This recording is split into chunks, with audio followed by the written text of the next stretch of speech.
Good morning, and welcome back to Daily Dhamma, a letter to our children. Today is July 14th, and our reading is Try, Fail, Try.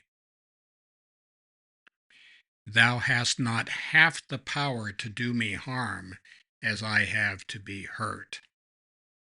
And that's William Shakespeare, Othello, Act 5, Scene 2. Pain, mistakes, and failure are an inevitable part of life.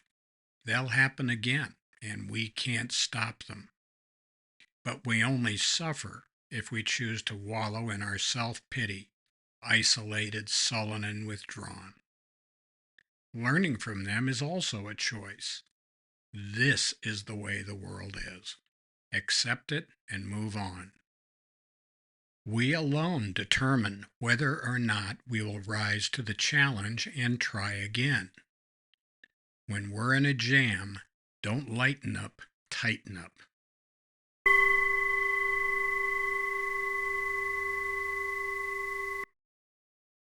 Amelia is almost a heroine in Othello.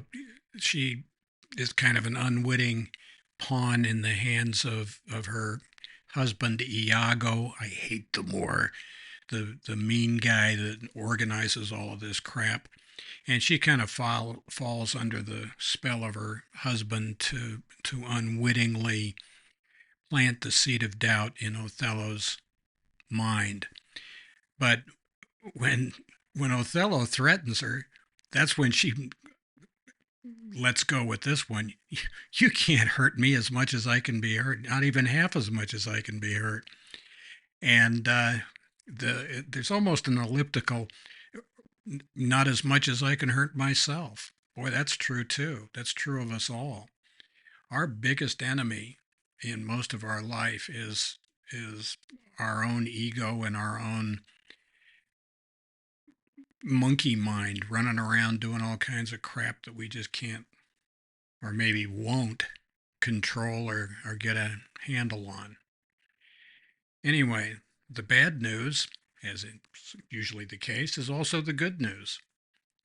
We try, we fail, we can try again. Only we decide if we're going to try again. And not for the last time do we come up again on this business about having a choice between faith and doubt. July is about effort, and we got to put effort. We got to put effort into learning stuff. We got to put effort into staying the course. Our life is what we make it and what we make of it. We cannot control the stuff that happens around us, but we can control our reaction to it, and that's where the real harm is usually done to us. So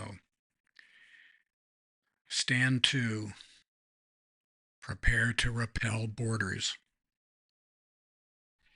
In June, we looked at right action, and in July, we're looking at effort. Let's put them together a little bit. One of the things we can do if we want to change our approach to life is to examine our own actions, and we need to do that in light of several things. And here are four of those.